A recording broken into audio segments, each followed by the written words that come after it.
Hello, नमस्कार, आदाब। मेरा नाम है आरजे राज। आप देख रहे हैं 1215th episode of Nagpur most happening Facebook live show, जिसका नाम है राज की बात हेल्थ के साथ। केतकी यूरोलॉजी हॉस्पिटल प्रेजेंट्स राज की बात in association with definitely LIC बोले तो Vinay Sahu, and a big thank you to S pain relief centre by doctor Kiran Vyavahare. हमारे आज के मेहमान जो हैं वो सेंट्रल इंडिया के जाने माने होम्योपैथ हैं, क्लासिकल होम्योपैथिक डॉक्टर हैं, और वो हमारे आज के मेहमान हैं। चलिए मुलाकात करते हैं डॉक्टर राजकुमार साहू सर से। सर नमस्कार। सर स्वागत आपका राज की बात में। सर सबसे पहले तो सर हम ये जानना चाहेंगे कि एक होम्योपैथ और एक क्लासिकल होम्योपैथ में क्या फर्क है? डेफिनेटली देखिए, फर्स्ट ऑफ ऑल मैं I start with my journey. जी, ठीक है।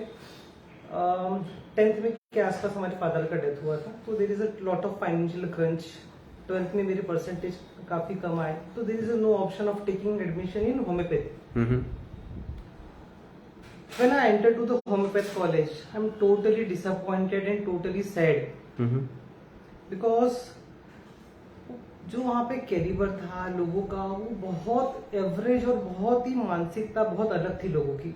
जी, पीपल आर कमिंग जी, here for just taking a name, a prefix, a doctor in front of their name.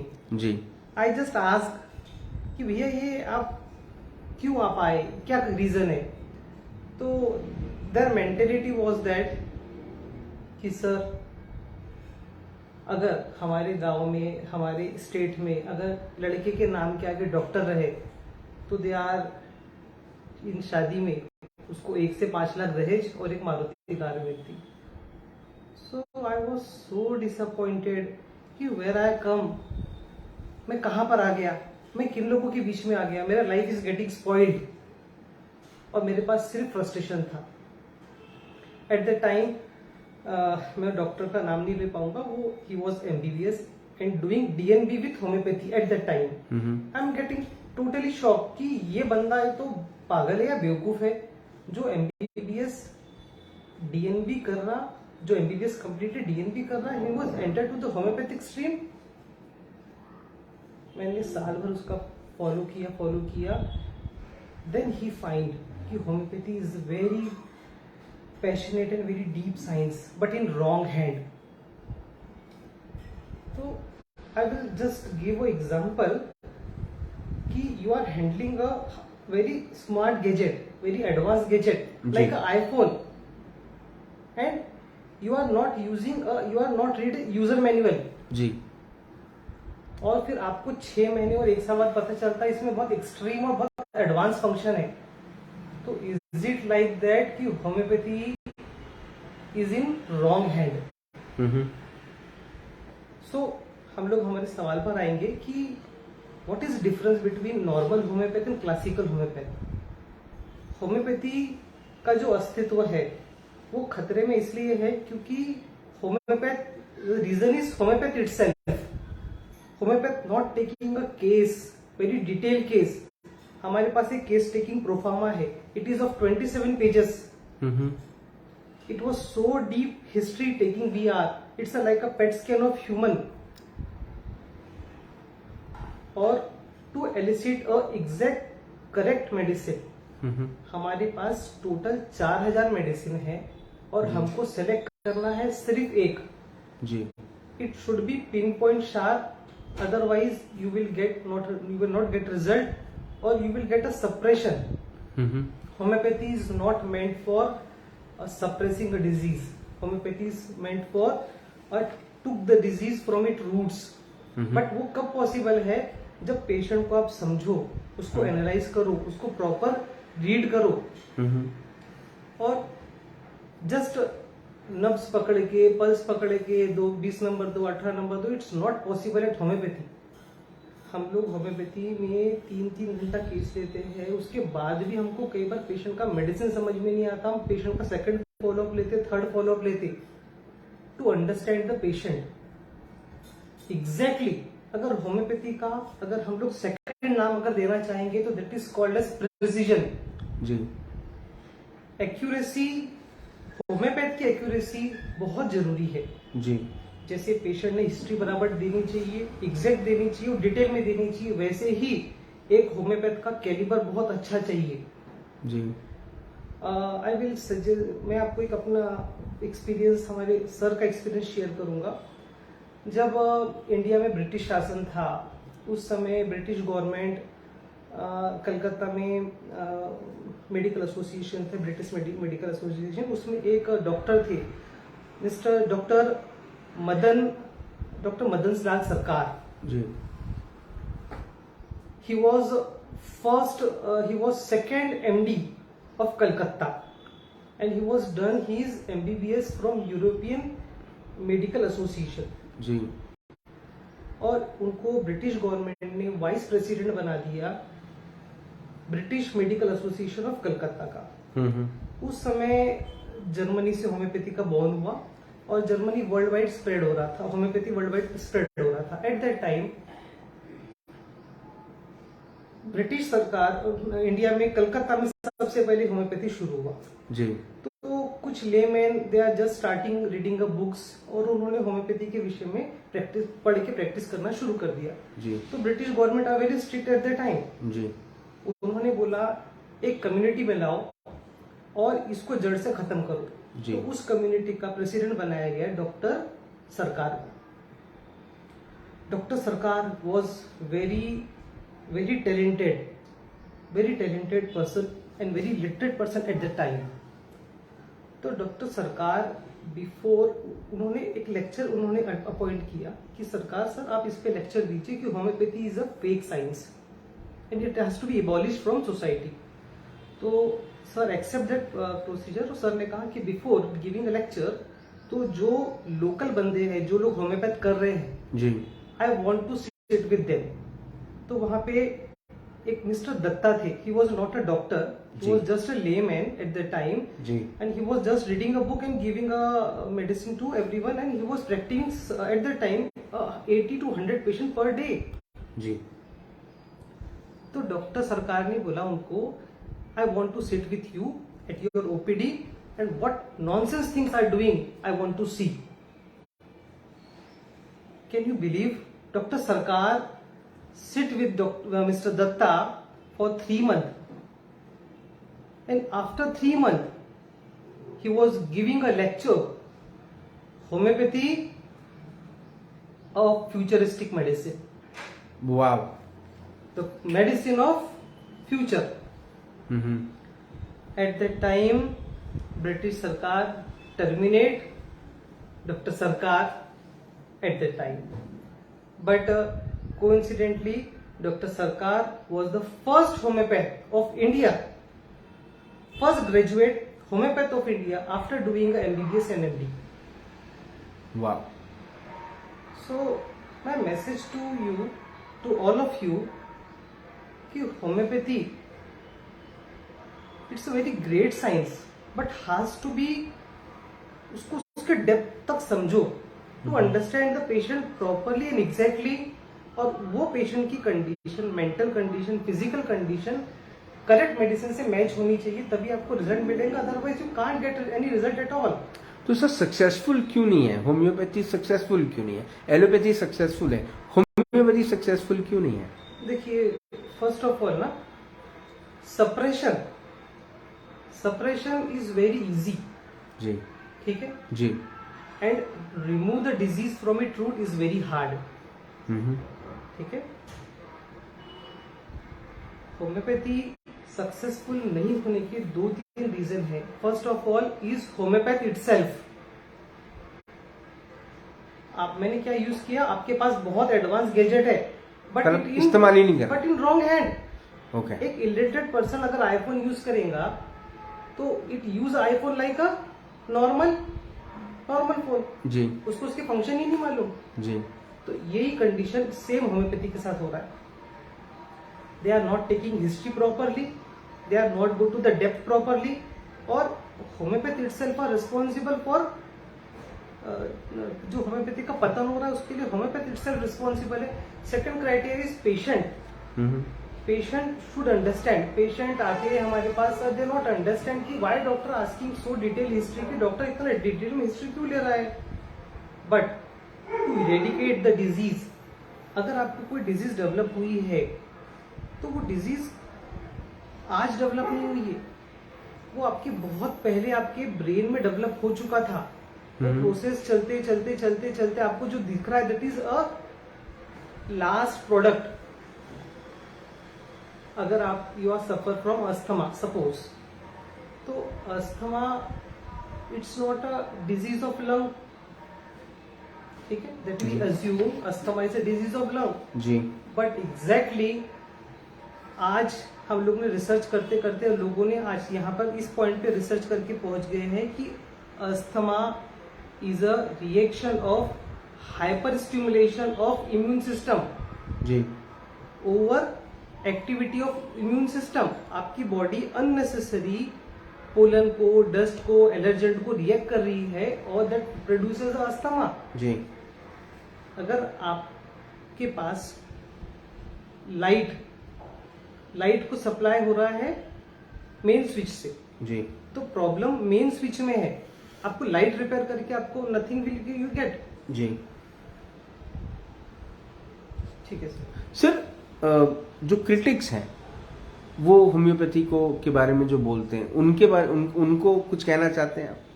Sir homeopathy को क्रिटिसिज्म तो काफी शुरू से मिल रहा है जी. और अभी 5-10 साल में ये क्रिटिसिज्म बहुत बढ़ गया. जी. There are many reason responsible for it. तो सबसे जो मेन मुद्दा आता है that is a factor, the involve is money. जी. The economy involve in the pathies. जी. अगर एक होम्योपैथी फार्मेसी सपोज $1 मिलियन का बिजनेस कर रहा है, it means it was loss of $1,000 million of modern medicine. So critics तो मिलेगा ही. तो instead of talking of critics, ji. You just see a result. मेरा क्लिनिक 2003 में हम लोग ने क्लिनिक शुरू किया. जी. आज हमारे पास स्टिल 30,000 रजिस्टर्ड पेशेंट है. आपको एक बात की खुशी होगी Raj, we are not expending ₹1 on any add.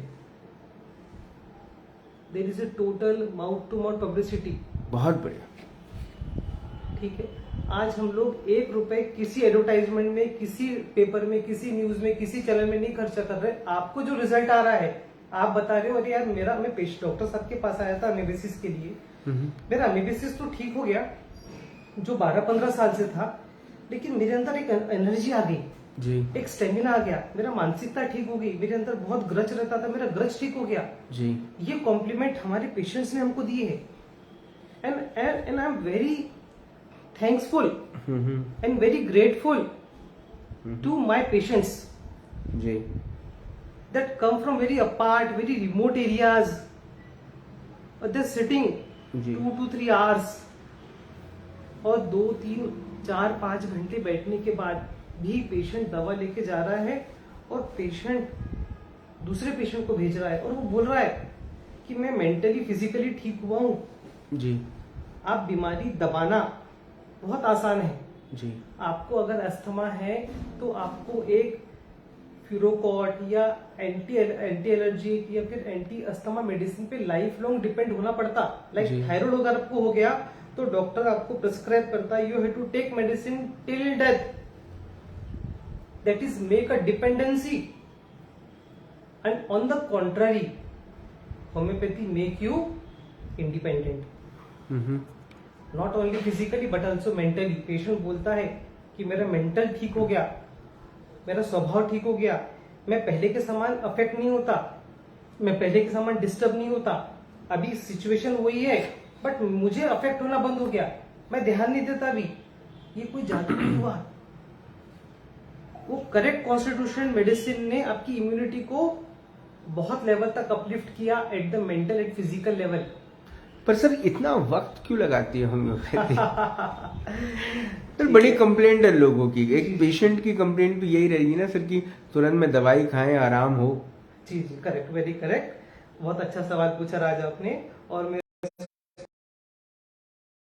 Example से। जी एक बिजनेस टाइकून थे जो मेरे पेशेंट्स थे। उन्होंने मुझे बोला, सर होम्योपैथी में इतना टाइम लगाते हो आप, जी बड़े से बड़े डिसीजन, करोड़ों की डील सिर्फ 5 मिनट में होती है सर, 5 मिनट में। जी I so I just see your face and just smile. मैंने उनसे कहा, can you change the nature law? तो he said no, absolutely no, not at all. मैंने बोला, आप जो एक बच्चा माँ के पेट में 9 महीने रहता है, आप उसको 2 महीने में क्यों नहीं कर देते? Science is such advance, but can you change the nature law? You depend on other pathies life long. जी Instead of that, keep a patience, give exact history to the doctors, to cooperator doctors, and just see a miraculous result. I use a word miraculous that is not used in science usually, जी but I see miracle in my patients every day. Every day. तो जब आप miracle देखते हैं, आप ये मानते हैं सर कहीं ना कहीं कि होम्योपैथी आपको इंडिपेंडेंट बनाता है, तो एक होम्योपैथिक डॉक्टर या एक होम्योपैथ इतने कम क्यों है sir comparatively to allopath? Definitely. Yes. और उसमें भी क्यों होम्योपैथिक डॉक्टर्स में भी जो होते हैं वो भी इतने कम सक्सेसफुल क्यों हैं, जबकि ज्यादातर एलोपैथी डॉक्टर्स क्लिनिक खोलते हैं और अगले 2-4 दिन के बाद भीड़ लगना शुरू हो जाती है? देखिए, क्या पेशेंट्स ये बात समझ नहीं पा रहे कि एलोपैथी के दुष्परिणाम क्या होंगे आने वाले वक्त में? Definitely you are absolutely right. मैंने आपसे एक वर्ड यूज किया था, homeopathy is in wrong hand. जी ठीक है, होम्योपैथी के लिए एक कैलिबर लगता है। ठीक है, इन जर्मनी अगर आपको होम्योपैथी करना है तो minimum criteria was you should at least MBBS। जी इन अवर एशियन कंट्रीज जी होम्योपैथी का नंबर आता है आफ्टर एलोपैथी, आफ्टर आयुर्वेदिक। जी ठीक है, और जो उसको ग्रेड के लोग आ रहे हैं, that is average class above 50 और 60 और 65। ठीक है, first of all homeopathy is very very vast as compare to other pathies. जी होम्योपैथी में 4000 मेडिसिन है। अरे बाबा। और आपको सिलेक्ट करना है सिर्फ एक। जी आपका पेशेंट का केस टेकिंग पैटर्न शुरू होता है, it need 3 to 4 hours to understand a patient कि इसको डिजीज क्यों डेवलप हुई, जी पेशेंट कैसा है, पेशेंट की मानसिकता कैसी है, किस चीज ने उसको बीमार किया, जी क्या रिस्पॉन्सिबल है इसके डिजीज के पीछे। जी मेरे पास एक व्यापारी आते थे, he was a cloth merchant on very successful cloth merchant. Approximate 2000 में उनकी शॉप पूरी बर्न हो गई और उसको कोई इंश्योरेंस नहीं था, ही वॉज एट अकोला। जी तो आफ्टर दैट ही रिवाइव, उन्होंने फिर से सेटअप शुरू किया, बाजू का प्लॉट परचेज किया और डबल लेवल पे उसको काम शुरू कर दिया, and he was very successful again. जी ऑन द कॉन्ट्ररी, जब उनकी लड़की का डाइवोर्स हुआ तो he was getting shocked, he was very attached with her daughter, and after that he was developing a dizziness. The doctor diagnosed hyperlipidemia, then doctor diagnosed blood pressure, then doctor diagnosed diabetes. जी तो एक साल में वो चारों disease में land हो गया बंदा। सो अवर क्वेश्चन वाज दैट कि जब आपको इतना फाइनेंशियल क्रंच आ गया कि आपकी पूरी शॉप जल गई, आपको 6 से 7 करोड़ रुपए का नुकसान हो गया, at that time you survive and you revive very well, but what happened in case of your daughter? जी So हमारे पास 2 ब्रेन, एक होता है प्रैक्टिकल ब्रेन और एक होता है इमोशनल और इमेजिनेटिव ब्रेन। जी जनरली बिजनेसमैन का प्रैक्टिकल ब्रेन बहुत स्ट्रांग होता है, जी और एक जो बंदा पोएट है, आर्टिस्टिक है, वो बंदे का लेफ्ट ब्रेन बहुत एक्टिव होता है। जी सो ये जो बंदा था, भले ही बिजनेसमैन था, सक्सेसफुल बिजनेसमैन था, बट ये बहुत ओवर इमोशनल था, जी ओवर संवेदना थी। सो कोई भी बीमारी का जो ओरिजिन होता है ना, वो ओरिजिन डिपेंड होता है संवेदना, सेंसिटिविटी के ऊपर। जी आपका अपमान हुआ, मेरा भी अपमान हुआ, जी आपने आपके अपमान को 3 दिन में और 3 हफ्ते में भूल गए, जी लेकिन मैंने अपने अपमान को 6 महीने और 9 महीने कैरी किया। जी तो that is I am sensitive to humiliation and mortification. जी ये बीमारी की जड़ है। अगर कोई टीचर स्ट्रिक्ट है और वो टीचर बहुत स्ट्रिक्ट है, तो अगर 5 बच्चे हैं क्लास में, तो 5 बच्चों पे उस स्ट्रिक्टनेस का इफेक्ट अलग अलग होगा। जी एक बच्चा एकदम ओबीडियंट हो जाएगा कि सर स्ट्रिक्ट है, दूसरा बच्चा सर को रिबेल करेगा, सर ने चौक मारा तो ये डस्टर फेंक के मारेगा, तीसरा बच्चा मारने के बाद फियर में चला जाएगा, बीमार हो जाएगा, जी यूरिन कर देगा, यूरिन का कंट्रोल चला जाएगा। जी so the situation was same ना, कि सर वाज स्ट्रिक्ट, रिएक्शन अलग अलग है। बट रिएक्शन जो आता है ना, ये आता है जेनेटिक्स से, जी ये आता है संवेदना जो आती है ना, ये संवेदना आती है जेनेटिक्स से। एक स्ट्रैंड आ रहा है फादर से, एक स्ट्रैंड आ रहा है मदर से, और पर्सन एक्स तैयार हो रहा है, उसी का छोटा भाई है X2, उसी का छोटी बहन है X3, and everyone differ, but the father mother was same. जी जेनेटिक मटेरियल कैरी किया, बट जो स्टैंड यूनाइट हुआ वो अलग अलग स्टैंड हुआ। तो एक बच्चा अफेक्ट होता है स्कोल्डिंग से, दूसरे को कोई फर्क नहीं पड़ता। जी तीसरा बच्चा, I will give a very good example that you everyone know. Mahatma Gandhi is the only one person in whole world जिनके ऊपर 5 से 6 हजार बुक्स लिखी गई है। जी उनके वर्ड्स पे थीसिस बनते हैं, उनके वर्ड पे पीएचडी होती है, ठीक है।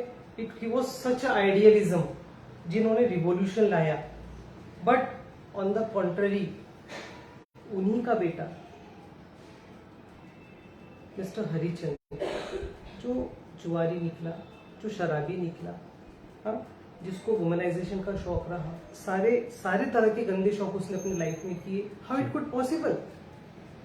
सो genes will speak a person कि आप क्या हो, और homeopathy is nothing but a study of your genetic system, कि आप किस चीज को संवेदनशील हो, किस चीज से आप हर्ट होते हो, किस चीज ने आपको बीमार किया। So it's a very deep science, and in at wrong hand I use a word, it is very painful for me कि आज होम्योपैथी के अस्तित्व खतरे में है, उसके लिए जवाबदार है homeopath itself. They are not study to the root.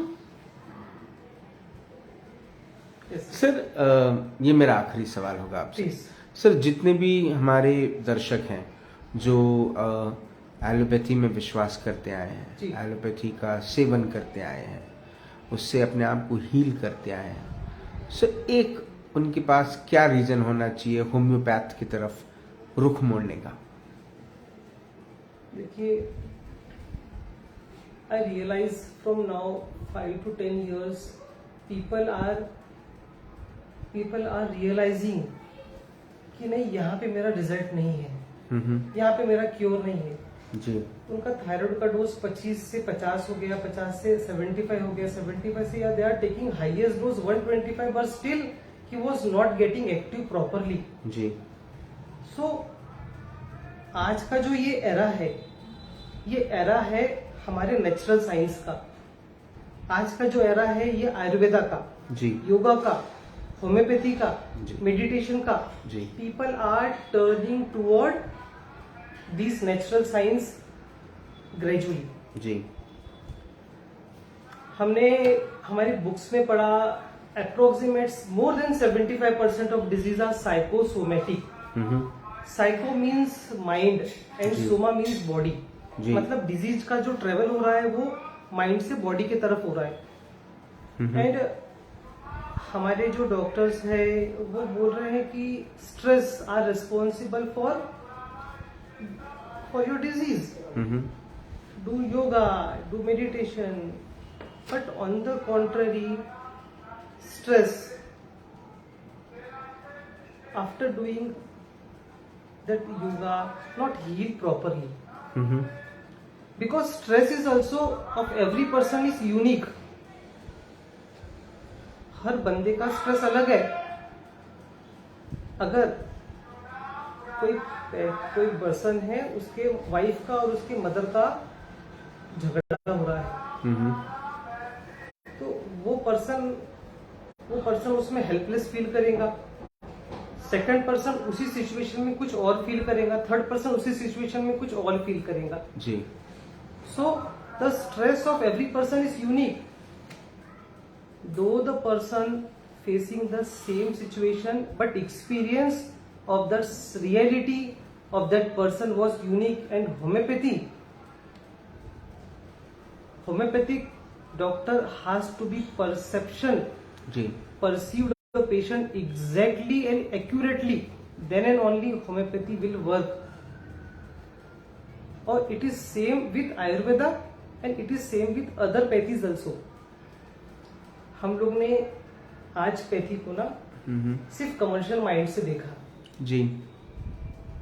और ऑन द कॉन्ट्ररी मेरे सारे पेशेंट्स, नॉट सारे but most of the patient are connected with my heart जी. I am practicing with my heart. Obviously commercial is to be there definitely, but जब तक आप patient को का दर्द नहीं समझ पाओगे, पेशेंट की फीलिंग नहीं समझ पाएंगे. हमारे पास पेशेंट्स आते हैं with such a grateful smile. They are taking other pathies medicine for years. छोटे बच्चे आते हैं having a recurrent cough and cold, pneumonic condition, asthmatic condition, या they are taking antibiotic every 20 days. In spite of taking steroids, they are getting worse. Their mentality are getting worse day by day. I will just share one example. One patient is come from Varora. उसको convulsion था since 5 years, 3 years of age, और it was still continuing. He was taking 3 medicines of convulsion but not getting response. वो नागपुर में बहुत eminent doctor के पास आए. उन्होंने उसका 3 मेडिसिन से बढ़ा के 7 मेडिसिन कर दिया जी. And by gratefully the conversion get abolished. Conversion खत्म हो गया. बट व्हाट हैपेंड, वो जो बच्चा था, he was getting behaviour disorder day by day जी. वो बहुत वायलेंट हो गया, बहुत एग्रेसिव हो गया जी. और उसकी जिद जो थी वो बिना सिर पैर की जिद थी जी. उसके फादर अगर 50,000 कमाते होंगे तो वो फोन की डिमांड कर रहा था 1.5 लाख रुपए की, और उसके लिए वो बहुत न्यूसेंस एक्टिविटी कर रहा था. दैट इज वो किसी को हम लोग फोन पे और कमर्शियल सोशल नहीं बता सकते. और फादर हमारे पास वो स्टेट में आया, सर इसका कन्वर्जन तो कम हो गया, खत्म हो गया, आफ्टर टेकिंग 7 मेडिसिन वो कंटिन्यू शुरू है जी, बट इसको मार डालो सर. अरे बाबा. क्योंकि he was doing a very nuisance activity at home. उसका ब्रेन का कंट्रोल बॉडी से छूटता जा रहा था जी. ये ब्रेन का कंट्रोल बॉडी से क्यों छूट गया? क्योंकि जितना एंटी कन्वर्जन मेडिसिन है वो क्या करता है, ब्रेन को बॉडी से डिस्कनेक्ट करता है जी. तो कन्वर्जन तो चले गए. सो विच थिंग आर रिस्पॉन्सिबल? क्या वो डिजीज ठीक था या ये डिजीज ठीक है? जो मोर डेंजर है, मोर वाइटल, मोर फेटल है, मोर हार्मफुल है. सर मुझे ऐसा लगता है कि लोगों ने सिक्के के सिर्फ एक पहलू को देखकर सब कुछ तय नहीं करना चाहिए. Absolutely सिक्के के दोनों पहलू को देखकर इसको समझना चाहिए. और सर मुझे ऐसा लगता है कि हम यहाँ तक नहीं रुकेंगे. होम्योपैथी को लेकर, होम्योपैथ को लेकर हम फिर एक एपिसोड करेंगे जिसमें हम डिजीजेस के बारे में बात करेंगे और थोड़ा सा और गहराई से होम्योपैथ को समझाएंगे. आपने अपना वक्त दिया, आज रविवार होकर भी आपने अपना वक्त दिया, हमसे बात करी, होम्योपैथ के बारे में हमें एडुकेट किया, उसके लिए बहुत बहुत धन्यवाद. Thank you so much. Central India के जाने माने होम्योपैथ, क्लासिकल होम्योपैथ डॉक्टर राजकुमार शाहू सर से मुलाकात हुई, बात हुई। होम्योपैथ को लेकर वो बातें समझ में आई, वो पहलू समझ में आए जो शायद अब तक हमें किसी ने समझाए नहीं थे। और हकीकत जो है वो यही है कि हमने होम्योपैथ को सिर्फ और सिर्फ मीठी गोली का दर्जा दे दिया है, जबकि वो इस तरीके से आपको पोस्ट दवाइयों के जो रिएक्शंस होने वाले हैं उससे बचा कर रखती है। ना ही सिर्फ हील करती है लेकिन आपको बचा कर भी रखती है। तो ये कहना बिल्कुल सही है डॉक्टर राजकुमार शाहू का कि homeopathic is not a chocolate. आप उसको चॉकलेट मत समझिए, वो एक ऐसा तरीका है, एक ऐसी पैथी है जो आपको इंडिपेंडेंट बनाते हैं।